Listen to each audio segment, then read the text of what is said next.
আমন্ত্রণ জানাচ্ছি বর্তমান নবম দশম শ্রেণীর সকল শিক্ষার্থীদেরকে এই ভিডিওটি দেখার জন্য। এই ভিডিওটি মূলত মাধ্যমিক গণিতের সাধারণ গণিতের যে চতুর্থ যে চ্যাপ্টারটি রয়েছে, চতুর্থ চ্যাপ্টারের অন্তর্ভুক্ত অনুশীলনী 4.1 এর 12 নম্বর প্রশ্ন, 12, 13 ও 14 নম্বর প্রশ্নের সমাধান নিয়ে তৈরি করা।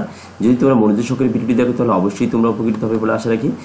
যদি তোমাদের এই ভিডিওটি ভালো লেগে থাকে অবশ্যই তাহলে তোমাদের বন্ধুদের মাঝে এটি শেয়ার করবে এবং এই চ্যানেলটি সাবস্ক্রাইব করবে। এখানে প্রথমে আমি যেটা আলোচনা করতে চাচ্ছি সেটি হলো 12 নম্বর প্রশ্নের সমাধান। 12 নম্বর প্রশ্নটি রয়েছে এই ধরনের আমাদের, যে যদি আমার একটু পিডিএফ করার ফলে একটু নিচে নেমে গিয়েছে, এটি a to the power p plus q by a to the power 2r into a to the power 8টা রয়েছে, এই গুণ চিহ্নটা মূলত এখানে হবে, এখানে এই গুণ চিহ্নটা এখানে, এখানে সমান চিহ্ন রয়েছে, ঠিক আছে, এটু মূলত বাদ। তাহলে আমাদের এখানে এই মূলত প্রশ্ন এত সময় আমাদের হিসাব নিকাশ করে 1 তৈরি করতে হবে। তাহলে আমরা বাম পক্ষ দিয়ে যাত্রা শুরু করছি। বাম পাশে সমান চিহ্ন বাম পাশের যে অংশটা তার নাম হচ্ছে বাম পক্ষ, LH লিখে নিলাম। এখানে বাম পক্ষটা লিখে নিলাম, নেওয়ার পরে এর পাওয়ারগুলো আমরা উপরে যেগুলো রয়েছে সবগুলোকে আমরা একত্রিত করে দিলাম। এরপর p প্লাস q, এরপর q প্লাস r, এরপর r প্লাস p সব যোগ করে দিলাম। আর দ্বিতীয় নিচেরগুলো একবার লিখে এই 2r 2p এবং 2q যোগ করে দিলাম। ওপরেগুলো যদি আমরা যোগ করি তাহলে দেখো এখানে রয়েছে কি p একটা আর একটা, তাহলে 2p হয়, q দুটো আরও দুটো রয়েছে, তাহলে 2p 2q 2r হয়, নিচেও তো 2p 2r 2q রয়েছে। তাহলে ওপরের আর নিচেটা একই হওয়ার ফলে আমরা যদি বলি যে এইটা আর এইটার সমমানের পদ, তাহলে এইটুকু আর এইটুকু যদি এখন কেটে দিই তাহলে কিন্তু আমাদের কাটাকাটি করলে কিছু না থাকলে তো 1 থাকে, সেই 1টা আমাদের এখানে উত্তরটা হয়ে গেল, ঠিক আছে। তাহলে এটি ছিল আমাদের উত্তর, কাঙ্ক্ষিত উত্তর। চলে যাচ্ছি 13 নম্বর যে পরবর্তী যে প্রশ্নটি রয়েছে সেটিতে। এটিও আমাদের একইভাবে হিসাব করতে হবে, যে এটার হিসাব নিকাশ করে 1 তৈরি করতে হবে। যদি চাই তাহলে দেখো এখানে x to the power a by x to the power b রয়েছে, আমরা x to the power a এই যে 1 বা ab রয়েছে তাই না, এটিকে আমরা এইভাবে লিখে নিলাম। এখানে মনে করো এটি বাম পক্ষ, এটিকে প্রমাণ করতে হবে, এটি আমাদের মূল প্রশ্ন। এখন বাম পক্ষ লিখে আমরা সমান্তরাল বাম পাশের অংশে লিখে নিলাম এই লাইনটা। এখন এটিকে মূলত এইটার এটা এক জিনিস, a to the power a তাই না, a আর কি রয়েছে x to the power b রয়েছে, x to the power a x to the power b রয়েছে। এটা যেহেতু নিচে আমরা উভয়কে দিয়ে দিলাম, এটা অর্থাৎ নিচেরটা নিচে দিলাম, উপরেরটা উপরে দিলাম, তাই x to the power a by a into পাওয়ারে দিলাম 1 বাই b, পাওয়ারে কত দিলাম 1 বাই b, আর নিচে দিলাম x to the power b, পাওয়ারে দিলাম 1 বাই b, 1 বাই bটা এর এই একেও দিয়ে দিলাম, একেও দিয়ে দিলাম 1 বাই bটা, ঠিক আছে। দেওয়ার পরে আমাদের এটা হলো।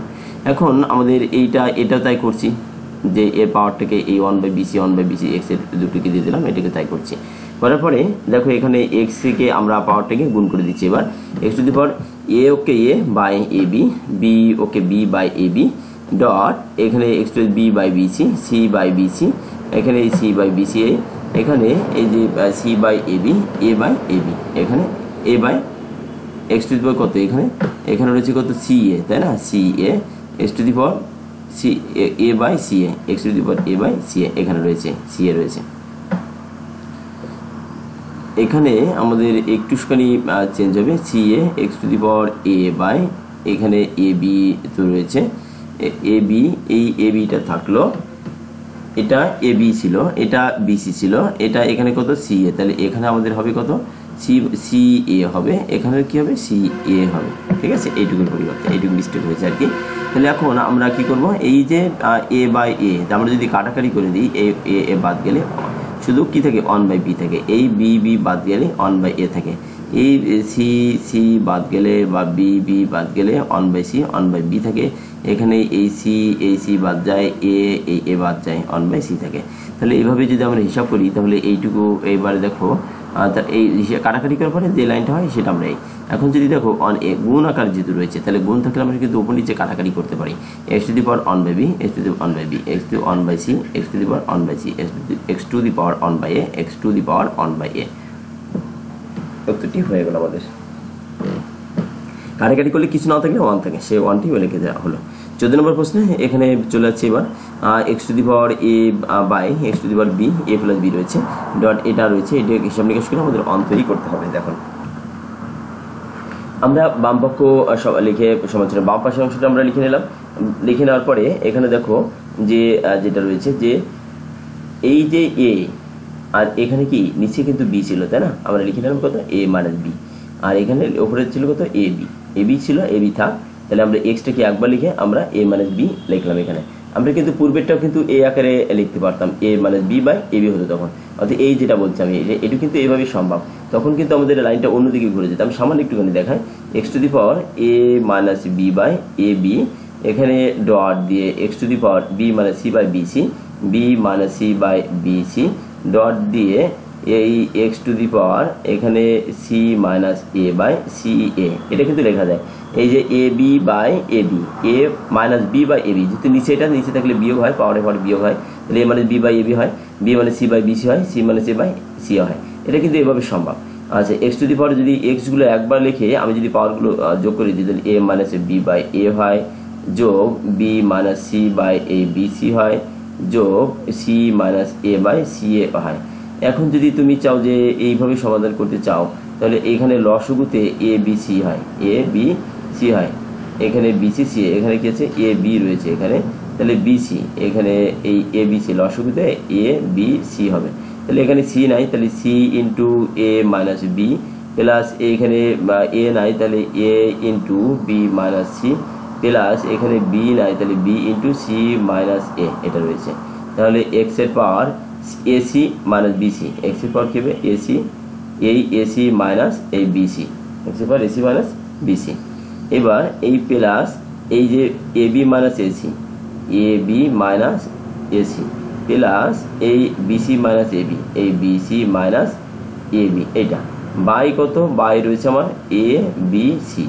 এখন যদি এক্সটা আমি একবার লিখে দেখো, এই এসি তাই না, এই এসি বাদ যায়, এই বিসি এই প্লাস বিসির সাথে বাদ যায়, এই এ বির সাথে বাদ যায়, তাহলে এক্স এর পর উপরে থেকে শূন্য, নিচে থেকে কত এ বি সি, তাহলে উপরে শূন্য মানে সবই শূন্য হয়, সবই শূন্য মানে এর মানটাই আমাদের 1 হয়ে যায়। এভাবে তুমি এটি পারবে, ঠিক আছে, এভাবেই সম্ভব। অর্থাৎ তুমি যেভাবে ইচ্ছা সেভাবে করতে পারবে।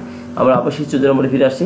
14 নম্বরটিতে দেখো, এখানে আমরা লিখছিলাম A minus B by B into A plus B দিয়েছিলাম, A B minus C by B plus C লিখছিলাম, C minus A by C plus A, C minus A into C plus A, অর্থাৎ যেহেতু গুণাকার রয়েছে পাওয়ার, তো এই কারণে আমরা এই বি মাইনাস সি এটার জন্য আমাদের বিয়োগ করছি, এবং বিয়োগ করলে এক্সটা একবার লিখতে হবে, যেহেতু একই জিনিস। অর্থাৎ বিষয়টা এরকম মূলত x to the power a by x to the power b, এর পাওয়ার হচ্ছে কত এ প্লাস বি। তাহলে আমরা এটিকে আমরা কি লিখতে পারি, এই এক্স একবার লিখে এ minus b, A minus B, আর এর পাওয়ার তো এ প্লাস বি রয়েছে, এর পাওয়ার কত রয়েছে এ প্লাস বি রয়েছে, তাহলে এ প্লাস বি রয়েছে, তাহলে আমরা একবারে এক্স লিখে আমরা এ minus B into A plus B A আকারে লিখতে পারি। তাহলে এখানে তাই লেখা হয়েছে, এখানে তাই করা হয়েছে, এখানেও তাই, এখানেও তাই করা হয়েছে। এখন দেখো, এই যে এ প্লাস বি তুমি যদি এখানেও সমাপ্তি করতে চাও, তাহলে এখানেও সম্ভব, ঠিক আছে। এই লাইনটা থেকে x a square a minus b a plus b কি সূত্র পড়ে, এই যে a square minus B square হয়। আচ্ছা আচ্ছা, প্লাস দিয়ে এখানে কি হয় B minus c b plus c, তাহলে এখানে কিন্তু এই b square minus C square হয়। আচ্ছা, এখানে কি হয় প্লাস দিয়ে সি স্কয়ার মাইনাস এ স্কয়ার হয়, সি স্কয়ার মাইনাস এ স্কয়ার হয়। দেখো এখানে এটা প্লাস এ স্কয়ার মাইনাস এ square, plus C square minus C square, plus B square minus B square বাদ হয়ে যায়। এক্স টু দি পাওয়ার কোনো কিছু না থাকলে শূন্য হয়, কোনো কিছু না থাকলে 1 হবে, জিরো হলে 1 হয়ে যায়। এটি এভাবে সমাধান করে দেবে, অথবা যদি পৃথকভাবে এখানে লিখে নিতে চাও, তাহলে এইভাবে আমার মতো পৃথকভাবে লিখে নেবে। নেওয়ার পরে এখানে এইটুকু হিসাব নিকাশ করে শূন্য দিয়ে দেবে, শূন্য দিলে এক্স টু দি পাওয়ার 0 1 আমাদের এটা প্রমাণিত হয়ে গেল, ঠিক আছে। আমরা চলে যাচ্ছি আমাদের এই ভিডিওটি সর্বশেষ পর্যায়ে। যদি ভিডিওটি যদি তোমরা, এবং পরবর্তী যে প্রশ্নগুলো রয়েছে মূলত এই প্রশ্নগুলো আরও রয়েছে এখানে, যেহেতু এটি সর্বশেষ না এই অধ্যায়, এই প্রশ্নগুলোর ভিডিও আমি অন্য আরেকদিন তৈরি করে আপলোড দিব। সেই ভিডিওগুলো যদি দেখতে চাও অবশ্যই চ্যানেলটি সাবস্ক্রাইব করবে, চ্যানেলটি সাবস্ক্রাইব করে নিত্য নতুন যে ভিডিওগুলো আপলোড দিব সেটির একটি নোটিফিকেশন অবশ্যই তোমরা পেয়ে যাবে। এতক্ষণ পর্যন্ত যদি যেহেতু তোমরা মনোযোগ সহকারে ভিডিওটি দেখছো এবং আমার কথাগুলো মনোযোগী শুনছো, সেই কারণেই তোমাদের সকলেই সুস্বাস্থ্য কামনা করছি। ধন্যবাদ সকলকে ভিডিওটি দেখার জন্য।